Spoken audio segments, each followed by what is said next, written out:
আপনারা দেখছেন news prime Times. এই মুহূর্তে সাংবাদিকদের মুখোমুখি তাপস রায়। আমরা দেখে নেব তাপস রায় কি বলছেন। প্রচুর কর্মী ঘরছাড়া ছিলেন, অত্যাচারিত হয়েছিলেন। ওই সময় আপনি তৃণমূলে ছিলেন, দলে থেকে আপনি বরাবর সুদীপ বন্দ্যোপাধ্যায়ের বিষয়ে বলেছেন। সেই সময় উত্তর কলকাতায় যে পোস্ট পোল ভায়োলেন্স হয়েছিল, উত্তর কলকাতায় না, সারা বাংলা এবং সর্বত্র সেই নিয়ে আপনি সর্বত্র পোস্ট পোল ভায়োলেন্স নিয়ে আমি সরব ছিলাম। দলের মধ্যে আমি কি বলেছি, কি করেছি, যদি তোমাদের আর্কাইভ থেকেও পেয়ে যাবে। আর আমি তো সেদিন অবাক হয়ে গেলাম, আমি ভুলে গেছিলাম সারদার পরে, সারদা তো 13, তাহলে 2 জানুয়ারি পার্টির কোর কমিটির মিটিংয়ে যে আমি বলেছিলাম, আমি তো ভুলে গেছিলাম। ডক্টর উপেন বিশ্বাস, তিনি যে কোনো মিটিংয়ে যান নাকি তিনি নোট রাখেন, কে কি বললো না বললো। তিনি একটি চ্যানেলে বলছেন আমার নাম করে 3 বার, একমাত্র তাপস রায়, একমাত্র তাপস রায়, একমাত্র তাপস রায়। আমি যেই সারদার ঘটনার পর প্রতিবাদ করেছিলাম এবং দলের সতর্ক হওয়া উচিত, আর এই ধরনের ঘটনাকে যেন আর ইন্ধন দেওয়া, প্রশ্রয় দেওয়া, আশ্রয় দেওয়া উচিত না। এই যে আজকে যে ঘটনাগুলো ঘটলো, ইভেন আপনারা নিশ্চয়ই জিজ্ঞেস করবেন এই হাইকোর্টের রায়, এগুলো তো হওয়ার কথা ছিল না। এগুলো কেন হলো? মনিটরিং ছিল না, নজরদারি ছিল না, এবং কোনো ন্যূনতম অনুশাসন ছিল না। থাকলে পরে এটা হয়? কিন্তু তাপসবাবু কোথাও একটা স্বস্তি হচ্ছে না, মানে কান ঘেঁষে একটা বাউন্সার বেরিয়ে গেল মনে হচ্ছে না? 2 মাস আগে যদি হতো, এটাই তো হওয়ার ছিল। আপনাকে ডিফেন্ড করতে হতো। এটা আমি করতাম না। আমি বহু জায়গায় বহু ডিফেন্ড করিনি। আর করলে পরেও তোমরাই তো বলো মাঝে মাঝে যে এমন কিছু আমি কায়দা করে, কৌশল করে সাইড কেটে বেরিয়ে যেতাম। তাই তো তোমরাই বলো, আমি করতাম না। এটাকে ডিফেন্ড করা যায়?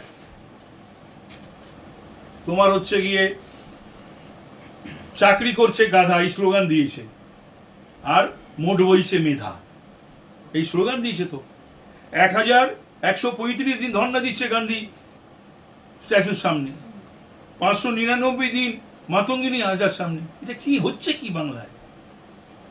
বাংলার শিক্ষা কাদের হাতে তুলে দেওয়া হয়েছে? পুরো শিক্ষা দপ্তরটা তো জেলে। আর যাদেরকে শিক্ষক করা হলো, এরা তো সমাজ গড়ার কারিগর। কারিগরটা কারা হলো? কি শিক্ষা তারা দেবে? নিজেদের কোনো শিক্ষা নেই, তারা শিক্ষা দেবে। আমার আজকের পরে যেটা মনে হচ্ছে, তৃণমূলের কর্মীরা কি করে এবার দলের প্রার্থীর প্রচারে যাবে মানুষের কাছে।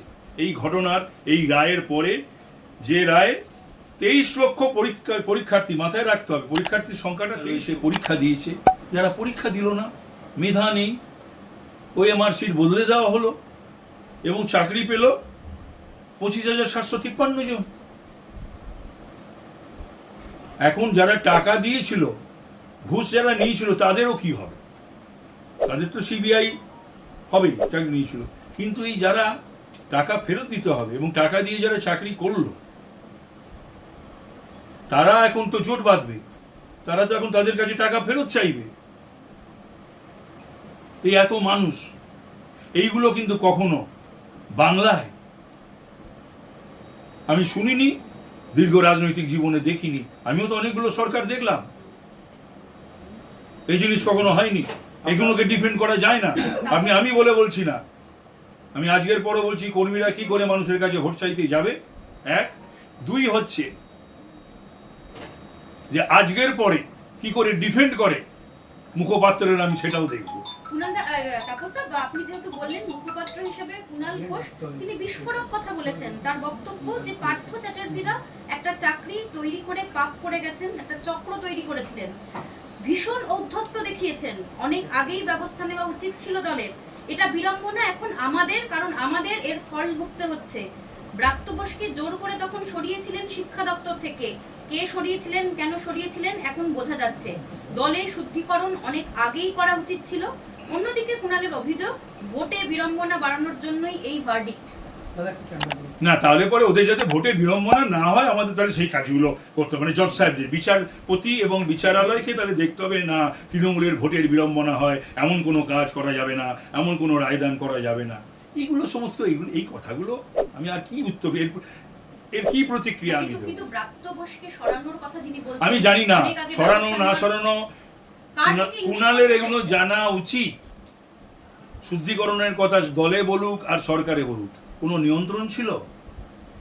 কোনো ন্যূনতম অনুশাসন ছিল? এটা তো prerogative of the chief minister. কে মন্ত্রী হবে, কোন মন্ত্রিসভা সে আলোকিত করবে, কোন মন্ত্রী সভার সে মন্ত্রী হবে, কোন দপ্তরে সে মন্ত্রী হবে, কাকে সরানো হবে, কাকে রাখা হবে, এসব তো সিদ্ধান্ত চিফ মিনিস্টারের। তো চিফ মিনিস্টারের দায়িত্ব থেকে যায় না?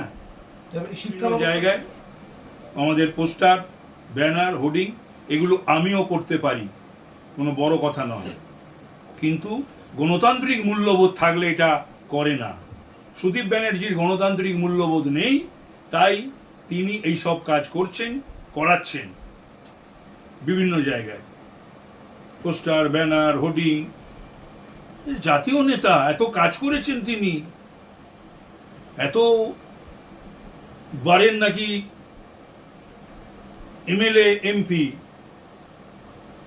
তাকে এই সমস্ত বাচ্চা বাচ্চা ছেলে বা মেয়েদের, উনি বলেন বাচ্চা মেয়ে নাকি মোনালিসার থেকেও বোধহয় বয়সে 2-1 বছরের ছোট অভিষেক, তার ছবি দেখে ভোট ভিক্ষা করতে হয়। চরম অভিষেক বিরোধী, চরম।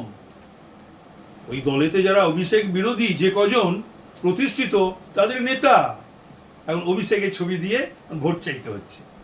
জাতীয় নেতা। আমি তো নবীন প্রবীণ প্রশ্নে যখন ওই দলে ছিলাম, আমি তো নবীনদের পক্ষে ছিলাম, আমি প্রবীণদের বিরুদ্ধে ছিলাম। আজও আমি সেই স্ট্যান্ড আমার।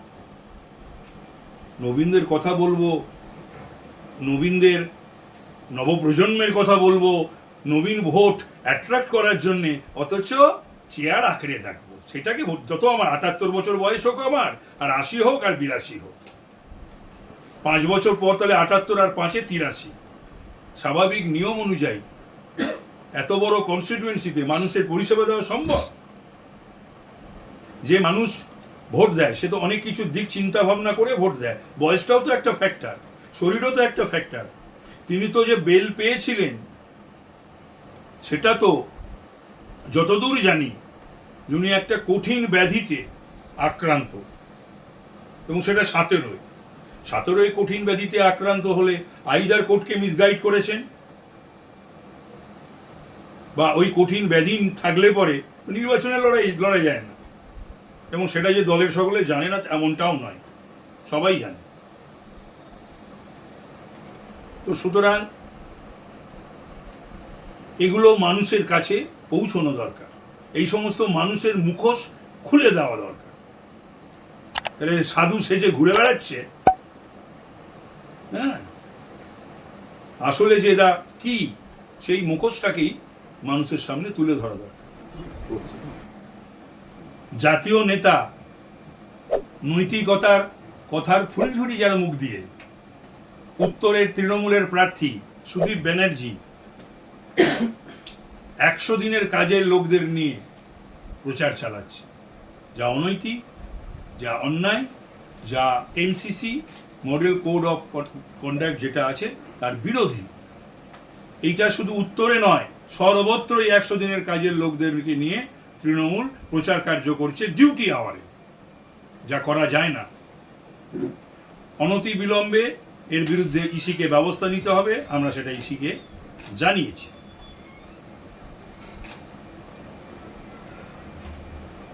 1, 2 হচ্ছে যে বিভিন্ন জায়গায়,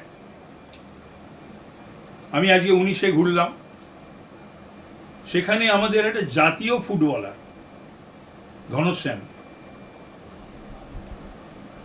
যে আন্ডার-17 ওয়ার্ল্ড কাপ খেলেছে,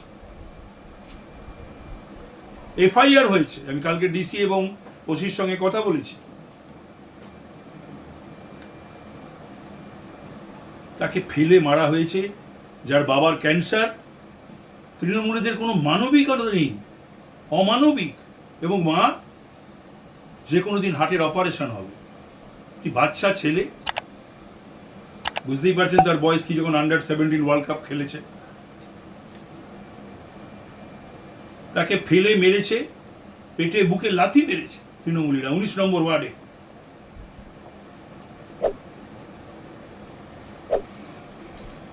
আজকে 19 নম্বর ওয়ার্ডে সেই জন্য রেসপন্সটাও, যারা সাংবাদিকরা ছিলেন আমার সঙ্গে তারা দেখেছেন কি ধরনের রেসপন্স। একটা মানুষকে যদি খুন করতে দেখা যায়, কোপাতে দেখা যায়, রক্তাক্ত হতে দেখা যায়, কি ভূমিকা থাকে পুলিশের? ইসিকে এবার গণতন্ত্র যদি রক্তাক্ত হয়, গণতন্ত্র যদি হত্যা করা হয়, এবং যে বা যারা করছে তাদের প্রতি যেন সেই ধরনের কঠোর ব্যবস্থা ইসি নেয়, এবং শুধু ডিপ্লয়মেন্ট করলেই হবে না, বিফোর, ডিউরিং অ্যান্ড আফটার এবারে আরও কঠোর হতে হবে। আমি সেই মর্মেও চিঠি লিখছি পোস্ট পোল ভায়োলেন্স, এরা এখন থেকেই সেই মর্মে সেই সব কথা বলছে, এগুলোকে মাথায় রেখে দিয়ে তারা যেন এ কাজ করে। কোনো রকম কোনো অশান্তি পাকানোর চেষ্টা হলে পরে যা যা করার আমি প্রার্থী হিসাবে আমি কোনোটা বাদ রাখবো না, সমস্ত কিছুই আমি করব।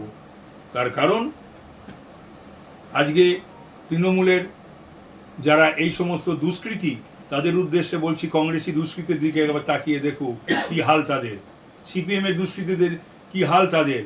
তো সুতরাং তারা যেন এই দস্যিপনাটা না করে, এটা তাদের কাছে আমার অনুরোধ। তার কারণ হচ্ছে এই সুদীপ ব্যানার্জিকে তুষ্ট করতে গিয়ে নিজেদের সর্বনাশ ডেকে আনবেন না, এটা আপনাদের কাছে আমার অনুরোধ। করজোরে প্রার্থী হিসাবে বিজেপির, কারণ 19-এর পরে এবং 21-এর পরে যে ঘটনাগুলো ঘটেছিল সারা বাংলার বুকে এবং উত্তর কলকাতাতেও, যা গিয়ে আমি প্রত্যক্ষ করছি, দেখছি, শুনছি, এখন আমি অলিতে গলিতে সমস্ত আমার সহকর্মীরা দেখাচ্ছেন, বাড়ি ঘরদোর ছাড়া ছিল, মারধর করা হয়েছিল, দোকান পেটে পর্যন্ত লাথি মারা হয়েছিল, দোকান ভেঙে দেওয়া হয়েছে, বাজার করে বাজার বসে সেখানে বসতে দেওয়া হচ্ছে না। কি অমানবিক একটা দল এবং তাদের কর্মীরা, ভাবা যায় না। আর একটা কথা, যে আহিরিটোলায় আজকে দেখলাম সরকারি জায়গা, আহিরিটোলার মানুষের প্রতি আমার একটা আলাদা শ্রদ্ধা রয়েছে, আমিও যাই ওই পুজোয় সপরিবারে দেখতে। আহিরিটোলা দুর্গাপূজা কমিটিতে তো শিক্ষিত এবং কালচার্ড মানুষ রয়েছে, সেই শিক্ষিত এবং কালচার্ড মানুষরা মা দুর্গার ছবিকে এই গত দুর্গাপূজার নিচে দিয়ে সুদীপ ব্যানার্জি শশী পাজার ছবি ওপরে দিলেন কি করে? এটা কারো চোখে পড়ে না? তৃণমূলীদের এটা তৃণমূলীদের চোখে পড়ে না? বা কোনো কালচার মানুষ নেই? মা দুর্গা নিচে, সুদীপ শশী ওপরে, বা সুদীপ ব্যানার্জি শশী পাজাও বলতে পারেন না যে ওটা খুলে দাও? এটা হয় না, এটাই তৃণমূলী কালচার।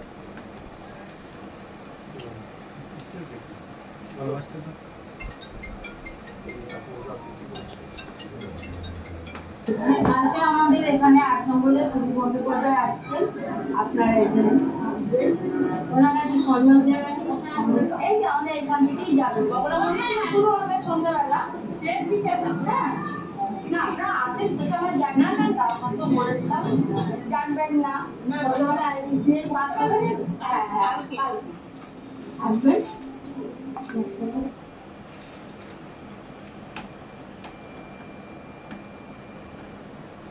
আরো করে বলুন।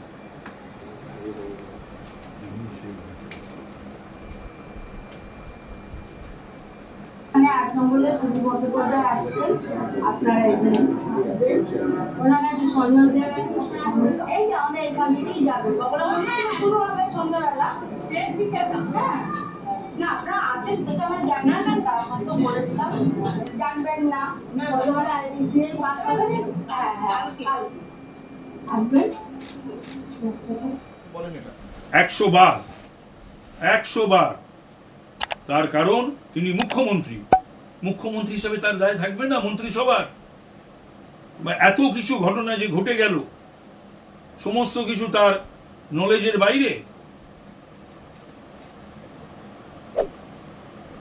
মনিটরিং করতে হয়, অনুশাসন রাখতে হয়, নিয়ন্ত্রণে রাখতে হয়। এ খুব দুর্ভাগ্যজনক, কিন্তু আমি বলছি বাংলার বুকে এই ধরনের ঘটনা ঘটেনি কখনো, খুব দুর্ভাগ্যজনক।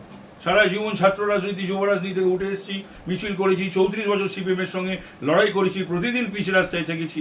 কিন্তু আর এগুলো এই যে মনে করুন এখানে কলেজে ছাত্র ভর্তি, বা এখানে এই তোমার রেলওয়ে কোঅপারেটিভ ভাঙে চাকরি, টাকা নিয়ে চাকরি, এগুলো তো সমস্ত কতবার দলকে জানানো হয়েছে, তারাও গিয়ে জানিয়েছে, কাগজে বেরিয়েছে, টিভিতে দেখিয়েছে, কাকস্য পরিবেদন। তৃণমূলকে বিড়ম্বনায় ফেললো, আপনাদেরকে খানিকটা অ্যাডভান্টেজ না, তাহলে পরে তোমরা বলো বিচারপতিদের যে আপনারা এমন কিছু রায় দেবেন না যাতে তৃণমূল বিড়ম্বনায় পড়ে, সেটা তোমরা বলতে পারো। আশ্চর্য কথা, তুমি বিচারপতি হলে কি করতে? এই সমস্ত কাগজ দেখার পরে বিচারে বসে কি করতে আগে সেটা বলো। এই অবস্থার দায় নিয়ে কি মমতা বন্দ্যোপাধ্যায়ের পদত্যাগ করা উচিত? সেটা উনি কি করবেন না করবেন আমি জানি না, তবে বিভিন্ন সময় দেখা গেছে উনি দুর্নীতির প্রশ্নে কেন্দ্রীয় সরকারের তরফ থেকে বিভিন্ন সময় তিনি জর্জ ফার্নান্ডেজের ব্যাপারে সমস্ত ব্যাপারে তিনি তো দুর্নীতির বিরুদ্ধে প্রতিবাদ করে তো তিনি সরে এসেছিলেন, রিজাইন করেছিলেন। এবার কি করবেন না করবেন আমি জানি না, তবে খুবই দুর্ভাগ্যজনক, মানে এই দলের কাছ থেকে, এই সরকারের কাছ থেকে মানুষ কিন্তু এই সমস্ত আশা করে, এই সমস্ত আশা আর যাই হোক না কেন এই সমস্ত আশা করে। দেখেছে আজকেও আমি 19 নম্বরে পদযাত্রা করতে গিয়ে দেখলাম এই দেবী দুর্গা মা দুর্গা যারা করেন সব ভোটের জন্য করেন, তা নাহলে আমার চোখে যদি এরকম পড়তো কিছু, এবং যে দু একবার পড়েছে আমার জেলা প্রেসিডেন্ট বসে রয়েছে, আমি খুলিয়ে দিতাম, আমি খুলিয়ে দিয়েছি, আমার নামে জিন্দাবাদ ধ্বনি দিলে আমি নিষেধ করি। জননেতা লেখা হয়েছিল 2 জায়গায়, মুছিয়ে দিয়েছি। এবং এই ধরনের যদি কোথাও লাগানো হয় আমার নামে পরে কারুর নাম, আমার ছবি, এমন কিছু ব্যক্তির বা ঈশ্বর দেবতাদের ঊর্ধ্বে, আমি সেগুলো খুলিয়ে দেব। তৃণমূল কর্মীদের যে আপনারা দয়া করে এই সুদীপ ব্যানার্জির প্রভোকেশনে পা দেবেন, এর গ্যাসে পড়ে কোনো কাজ করবেন না। উনি কোনোদিন কারুর পাশে দাঁড়াননি, আপনারা জানেন, কোনোদিন কারুর পাশে দাঁড়াননি, দাঁড়াবেনও না। ফোনেই পাবেন না আপনি বিপদে পড়ে গেলে, ফোনে পাবেন না। সুতরাং আপনারা দল করুন, ভালোভাবে করুন, গণতন্ত্রের প্রতি বিশ্বাস রাখুন, শ্রদ্ধা রাখুন। আগ বাড়িয়ে কিছু যদি কাজ করতে যান, এবার কিন্তু পোস্ট পোল ভায়োলেন্সটা ভয়ঙ্কর হবে, এটা মাথায় রেখে দিয়ে করবেন। গণতন্ত্রকে আপনারা হত্যা করবেন, খুন করবেন, আর গণতন্ত্রের ধারক বাহক কেন্দ্রীয় সরকার বা গণদেবতা মানুষ তারা চুপ করে থাকবে মুখ বুজে, এটা হয় না। তা যদি হতো তাহলে 72 থেকে 77 কংগ্রেস আজকে টিকে থাকতো। তা যদি হতো 77 থেকে 2011 সিপিএম তথা বামফ্রন্ট টিকে থাকতো।